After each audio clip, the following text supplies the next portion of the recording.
નમસ્કાર. આજે આપણે વાત કરીશું માનવ કલ્યાણ યોજના વિશે. આ ગુજરાત સરકારની એક એવી પહેલ છે જે ખાસ કરીને નાના કારીગરો અને વ્યાપારીઓને આત્મનિર્ભર બનવામાં મદદ કરે છે. તો ચાલો આપણે સમજીએ કે આ યોજના ખરેખર છે શું અને એનાથી શું ફાયદો થઈ શકે છે. ઘણા લોકોનું સપનું હોય છે કે પોતાનો કોઈ વ્યવસાય હોય, પછી ભલે એ નાનો હોય કે મોટો. પણ આ સપનાને સાકાર કરવાના રસ્તામાં ઘણીવાર એક મોટો પડકાર આવીને ઊભો રહી જાય છે.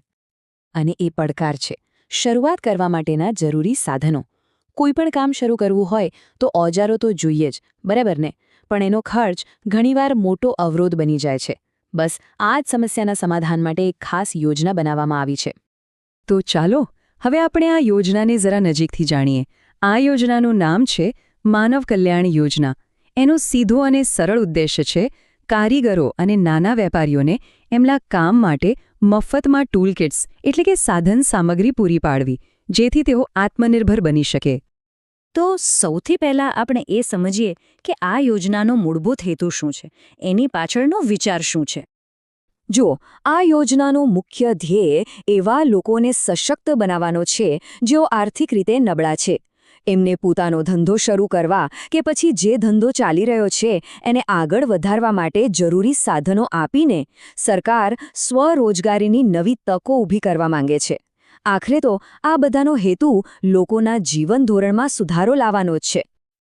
ઓકે, તો હવે વાત કરીએ સૌથી મહત્વના સવાલની કે આ યોજનાનો લાભ લેવા માટે કોણ પાત્ર છે, શું શરતો છે? સારું, એના જે માપદંડ છે ને એ એકદમ સીધા અને સરળ છે. ચાલો આપણે એને એક પછી એક વિગતવાર જોઈએ. સૌથી પહેલી શરત છે ઉંમરની. અરજી કરનારની ઉંમર 18થી 60 વર્ષની વચ્ચે હોવી જોઈએ.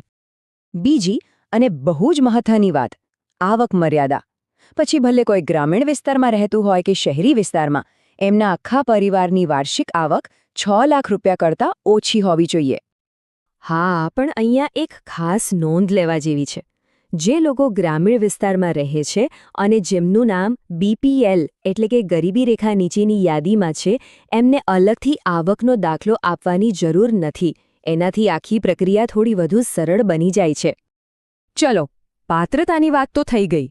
હવે આવીએ સૌથી રસપ્રદ ભાગ પર કે આખરે આ યોજનામાં લાભ શું મળે છે અને કેટલો મળે છે. તો આ યોજના હેઠળ કુલ 28 અલગ અલગ પ્રકારના નાના વ્યવસાયો અને કારીગરી માટે ટૂલકિટ સહાય આપવામાં આવે છે. આમાં કયા કયા કામોનો સમાવેશ થાય છે?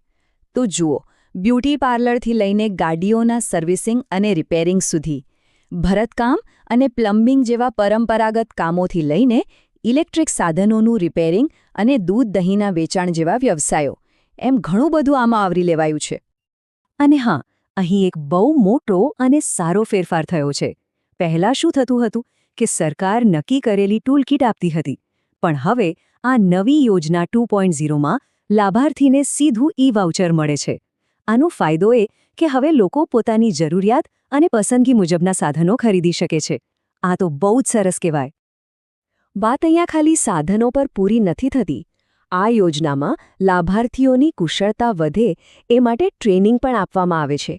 અને ટ્રેનિંગના દિવસો દરમિયાન રોજના 500 રૂપિયાનું સ્ટાઇપેન્ડ પણ મળે છે. ચાલો, તો હવે પાત્રતા અને લાભો વિશે તો જાણી લીધું.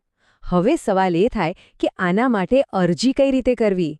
તો ચાલો એ પ્રક્રિયા પણ સમજી લઈએ. જુઓ, ઓનલાઈન અરજી કરતા પહેલાં અમુક ડોક્યુમેન્ટ્સ હાથવગા રાખવા ખૂબ જરૂરી છે. જેમ કે આધાર કાર્ડ, આવકનો દાખલો, જાતિ કે ઓળખનો કોઈ પુરાવો, બેંકની પાસબુક અને જો લાગુ પડતું હોય તો ઈ-શ્રમ કાર્ડ કે BPLનો પુરાવો. આખી પ્રક્રિયા એકદમ ઓનલાઈન અને સરળ છે. સૌથી પહેલાં ઈ-કુટીર પોર્ટલ પર જવાનું છે. ત્યાં પોતાનો લોગિન આઈડી અને પાસવર્ડ બનાવી લો. પછી એ જ આઈડીથી લોગિન કરીને અરજી ફોર્મ ભરવાનું છે અને જે ડોક્યુમેન્ટ્સ આપણે હમણાં જોયા એ બધા અપલોડ કરી દેવાના. બસ આટલું જ. અને ખાસ યાદ રાખજો, અરજી કરવા માટેનું આ અધિકૃત સરકારી પોર્ટલ છે ekutir.gujarat.gov.in. આના પર જઈને જ ઓનલાઈન અરજી કરવાની રહેશે. આનાથી આખી પ્રક્રિયા ખૂબ જ પારદર્શક અને સુલભ બની જાય છે. તો આખી વાતનો સાર એ છે કે આ યોજના ફક્ત સાધનો આપવા પૂરતી સીમિત નથી. આ તો આત્મનિર્ભરતા અને આર્થિક સ્વતંત્રતાનો એક મજબૂત પાયો નાખવા જેવું છે. કહી શકાય કે આ ગુજરાતના ઉદ્યોગ સાહસિક લોકો માટે સરકાર દ્વારા કરવામાં આવેલું એક સીધું રોકાણ છે.